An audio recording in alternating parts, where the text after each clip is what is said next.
There is way too much fucking anime being made right now. According to the seasonal chart on my anime list, literally 60 new shows started this fall season. Every time a new season starts, I go over to my anime list to look at the chart, organized by how many members have each anime on their list. And usually it's the first 12 or so that people really care about. You've got your sequels to already popular franchises, Shokugeki no Soma Season 2, Kekai Sensen Season 2, Himoto Umaru-chan Season 2, Kino's Journey Season 2? Where the fuck did that come from? Then you've got the adaptations of already popular manga, Mahotsukai no Yome, Black Clover, which is the new big shonen, Inuyashiki, the new thing from the guy who made Gantz, other stuff tied to popular creators like Juni Taisen, which is the latest Nisio Isin work. And usually as the season goes along, we'll see the original shows that people develop hype about rise to the top of the charts. Currently, Just Because is sitting towards the top. And as you scroll below those, you'll see a few cult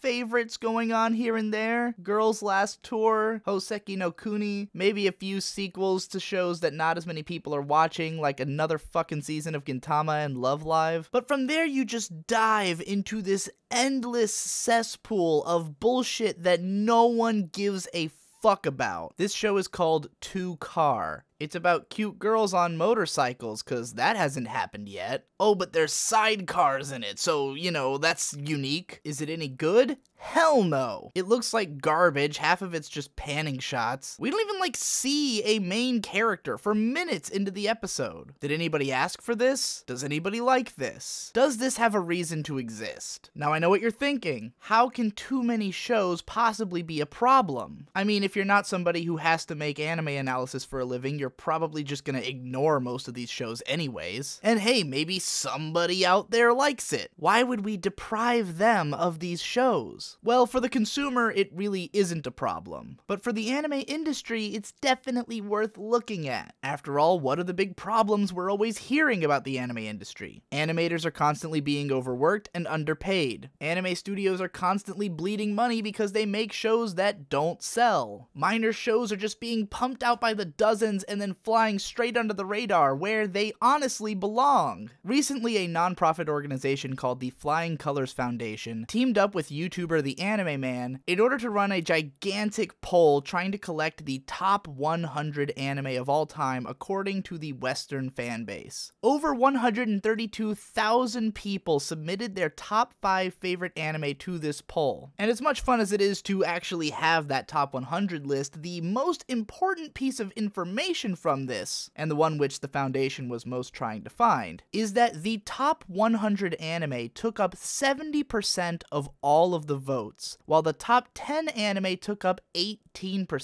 showcasing that anime fans' interest in the medium is overwhelmingly geared towards the shows that are considered to be the best. That is to say, most people just want to watch good and popular anime. Ask yourself, what are the two main reasons that any show gets watched? Either because it's really fucking good, or because people want to be a part of the conversation surrounding the show. Now obviously, plenty of shows that you and I might consider to be total dog shit make it to the top of these My Anime List charts anyways, just because they happen to hit the perfectly right sweet spot of what is popular in anime at the moment. This is how we get shit like the Asterisk War and Arrow Manga Sensei, and A1 Pictures are very specially attuned to hitting this mark. But it's a lot harder to accurately and cynically capitalize on a trend while making a terrible product than it is to just make a good product and try to draw attention towards it. And we're living in a time where this is easier than ever. Several of the best ranked anime to come out this year were not hyped before their release, but became super hyped over the course of their runs because they were so good. Made in Abyss started around 20th place on the summer 2017 Mal chart, and now it's hovering at number 4 with one of the highest scores on the website. Word of mouth is working now. And yes, you'll still have stuff that stays cult like Mahojin Guru Guru, which everyone who actually watches it seems to think is the greatest anime ever made, but they can't convince anybody else to watch it. But that show also would probably never have been successful in the West in the first place, just given its style. I can't tell you whether or not it's successful in Japan, I don't have the numbers for that. But hey, here I am, signal boosting it right now, so, you know, check that one out. Meanwhile, an incredible wealth of effort and money and talent is being poured into My Girlfriend is a Faithful Virgin Bitch. which wouldn't even be charting if it didn't have bitch in the title. And even then it ain't doing so hot. You see, while some of these shows might appeal to some people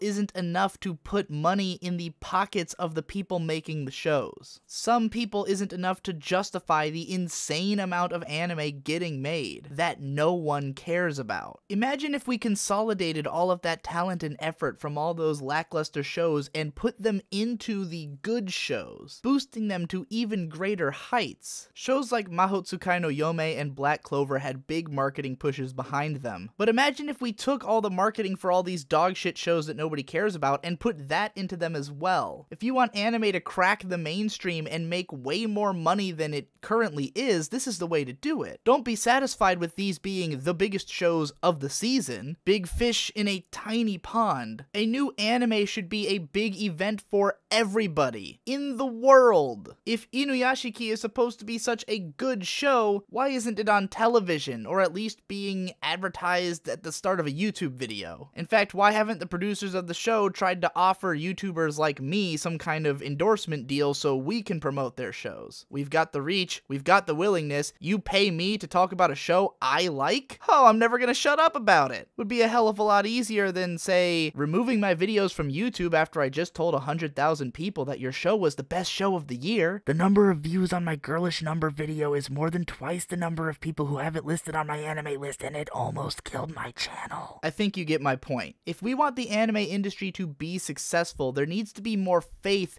in anime. There needs to be more faith in good ideas being able to succeed and being marketed so that they can succeed. Less throwing 1,000 plastic darts at the wall and hoping something sticks to the target, and more crafting a fine metal dart, putting it in the hands of a professional darts player and having him hit the fucking bullseye. Of course, this would require effort on the parts of lots of people in lots of different parts of the anime industry. Thankfully, the anime industry is incredibly insular and incestuous, and word gets around very quickly. A lot of the industry is attached to old ways and business models, but as more and more young people join the industry, making their own studios, trying to forge their own path forward, and fans become more and more informed about what's really going on in the industry and are desperately seeking to help, I think it's time for communication to be opened up in a bigger way, and for the anime industry to develop a fucking game plan. This is exactly what the Flying Colors Foundation is setting out to do, and I really hope that they succeed and that anime companies will start wisening up about what the hell they produce. Less of this shit that nobody asked for and nobody's going to watch, and more of the stuff that we're all hoping for.